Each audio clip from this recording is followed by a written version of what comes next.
pohon garkat, gorkot, atau yang sering disebut juga pohon Yahudi adalah salah satu pohon yang pernah disebutkan oleh Rasulullah Muhammad SAW dalam salah satu hadisnya.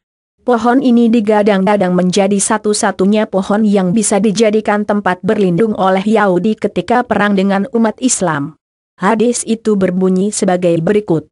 Dari Abi Hurairah, Nabi SAW bersabda, tidak akan terjadi hari kiamat hingga kalian, muslimin, memerangi Yahudi. Kemudian batu berkata di belakang Yahudi, wahai kaum muslimin, inilah Yahudi di belakangku, bunuhlah. Bukhari dan Muslim. Tidak akan terjadi hari kiamat, sehingga kaum muslimin memerangi Yahudi, orang-orang Islam membunuh Yahudi sampai Yahudi berlarian dan bersembunyi di balik batu dan pohon. Namun batu dan pohon berkata, wahai muslim, wahai hamba Allah, inilah Yahudi di belakangku, kemarilah dan bunuh saja. Kecuali pohon garkat, yang tidak demikian, karena termasuk pohon Yahudi. Muslim. Hadis di atas dari segi kekuatan sanadnya termasuk ke dalam hadis sahih.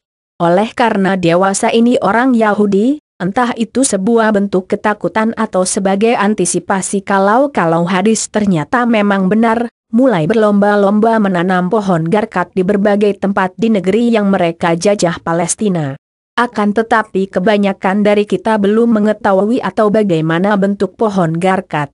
Pohon garkat merupakan tanaman sejenis semak dengan daun berukuran kecil dan lebat serta memiliki ranting yang juga berjumlah banyak.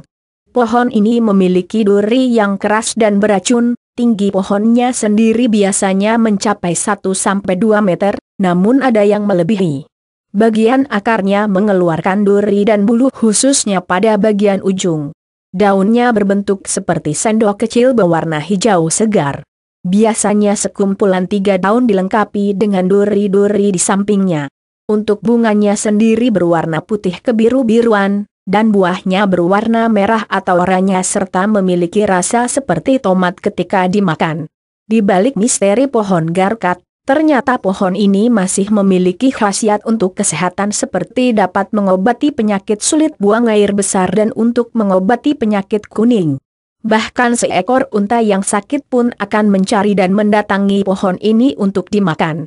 Sungguh sangat bertolak belakang dengan misteri yang tersimpan pada pohon garkat serta durinya yang menyimpan banyak racun. Ketika masih berukuran kecil, pohon ini hanya berupa semak belukar yang kecil, mustahil untuk dijadikan tempat persembunyian. Namun ketika pohon garkat tumbuh besar, tanaman ini akan memiliki batang yang cukup kokoh untuk bisa dipanjat serta daunnya yang sangat lebat sehingga bisa dipakai sebagai tempat bersembunyi. Seperti yang sudah disinggung sebelumnya, Zionis Israel telah melakukan penanaman pohon garkat sejak lama. Bahkan Yahudi di seluruh dunia sangat dianjurkan untuk turut berpartisipasi secara aktif dalam menanam pohon jenis ini di wilayah Palestina sebagai negeri yang dijajah. YBCT Jewish National Fund dalam JNF Store di akhir tahun 2007 telah mengumumkan tanah Palestina yang dikuasai Israel telah ditanami sekitar 220 juta pohon garkat. Sebuah jumlah yang cukup luar biasa banyak jika hanya sebagai upaya antisipasi. Masih dalam situs yang sama, terdapat iklan yang menyatakan siapa saja bisa untuk membeli pohon garkat dan menyumbangkannya untuk ditanami di wilayah pendudukan.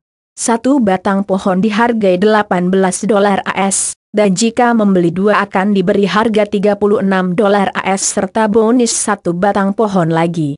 Demikian informasi mengenai pohon garkat, semoga dapat menambah wawasan kita.